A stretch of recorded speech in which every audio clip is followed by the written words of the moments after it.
આપનો પરિચય. ભગાભાઈ બારોટ, તાલાળા બેલે. સર, તાલાળા વિસ્તારમાં કેટલા સમયથી જે સુગર મિલો બંધ હતી તેના એગ્રીમેન્ટ થયા છે, કઈ રીતના એગ્રીમેન્ટ થયા છે, ક્યાં સુધી ચાલુ થશે અને તેની સમગ્ર વિગતો. તાલાળા સુગર મિલ છે એ 2012 પછીથી એ ફેક્ટરી બંધ હતી અને હમણાં થોડા સમય પહેલા જ એટલે 2 દિવસ પહેલા જ એમના એગ્રીમેન્ટો પણ થયા છે અને આઈપીએલ કંપની જે આમ તો સહકારી સંસ્થા જ છે ગવર્મેન્ટની અંડર ટ્રેકિંગ, એમને ભાડાપટ્ટે ચલાવવા માટે તાલાળા સુગર ફેક્ટરી અને સાથે સાથે કોડીનાર બિલેશ્વર ખાન ઉદ્યોગ ફેક્ટરી એને પણ ચલાવવા માટે ભાડાપટ્ટે એમને આપવામાં આવી છે. અને સુગર મિલો તાલાળા ઉપર જે પોતાનું ભારણ હતું, એમનું જે લેણું હતું બાકીનું વધારે બેંકથી લઈ અને કર્મચારીઓનું અને બાકીનું બધી વસ્તુનું એ લેણું એમને આઈપીએલ કંપનીએ પોતાએ ભરપાઈ કરવાનું છે. 56-57 કરોડ જેટલું તાલાળા સુગર ફેક્ટરી ઉપર લેણું હતું. એમાં 42 કરોડની આજુબાજુ બેંકના પૈસા દેવાના બાકી હતા, વ્યાજના વ્યાજ ગણીને પણ, કારણ કે 2012માં બંધ થયા પછી એટલા વર્ષમાં બેંકોના જે વ્યાજ ચડતા હોય બીજું આ તે એને કારણે 42 કરોડ જેવી રકમ હતી અને એનું સેટલમેન્ટ કરીને એ લોકોએ 20 કરોડ સુધી બેંકને પૈસા આપી દેવાના અને જે સુગર ફેક્ટરીની જે કાંઈ ડોક્યુમેન્ટ કે પ્રોપર્ટી બેંકની અંદર મોર્ગેજ હોય તો એ પેપરો પરત પાછા મંડળીને આપી દેવાના. કર્મચારીઓના અને જે અમારું સ્વ ભંડોળ છે એ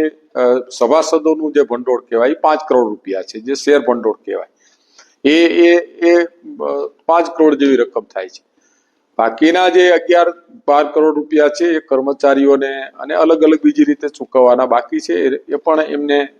આઈપીએલ કંપની આપવાની છે અને એમને એ પૈસાઓ કર્મચારીઓને ચૂકવવાના છે. આવતી સિઝનથી, અત્યારની સિઝન છે એ હવે તો વાવેતર ચાલુ થવાનું છે અને સોમવારે અમે એમ લોકોને કબજો આપી દઈએ છીએ કારખાનાનો અને આવનારા સમયમાં આવતા નવેમ્બર-ડિસેમ્બરમાં એક ખાંડ ફેક્ટરી ચાલુ થઈ જશે અને સભાસદોને મોટો ફાયદો થવાનો છે, આ વિસ્તારના ખેડૂતોને મોટો ફાયદો થવાનો, કારણ કે એક પ્રોસેસ યુનિટ જ્યારે ચાલુ થતું હોય ને પ્રોસેસ યુનિટ ચાલુ થયા પછી એની જે સાયકલ ફરતી હોય એમાં છેક મજૂરથી લઈ અને છેક વેપારી સુધી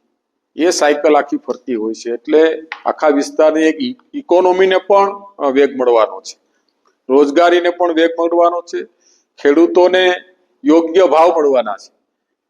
કારણ કે એ ભલે પ્રાઇવેટ કંપની છે, સહકારની પ્રાઇવેટ કંપની છે, પણ એ પણ સરકારના જે ભાવ બાંધણું છે, મેક્સિમમ જે પ્રાઇસ છે એ એનાથી એમને નીચે નથી જવાનું, એનાથી એ ઉપર જવાના છે શેરડીના ભાવ, એટલે ખેડૂતોને પણ બહુ સારા ભાવ મળવાના છે. અને આવનારા સમયની અંદર ખેડૂતો માટે બીજી ઘણી બધી વસ્તુ પણ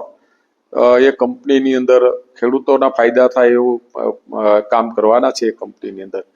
એટલે આવનારા સમયમાં ખેડૂતો માટે બહુ મોટો ફાયદો છે.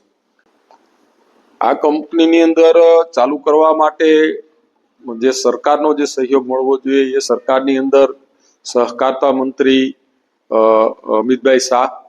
અને નરેન્દ્રભાઈ મોદી પ્રાઇમ મિનિસ્ટર પોતાને પણ આ બંને કારખાનાઓ ચાલુ થાય ખાંડ ફેક્ટરીઓ, એના માટે એને 2019ની અંદર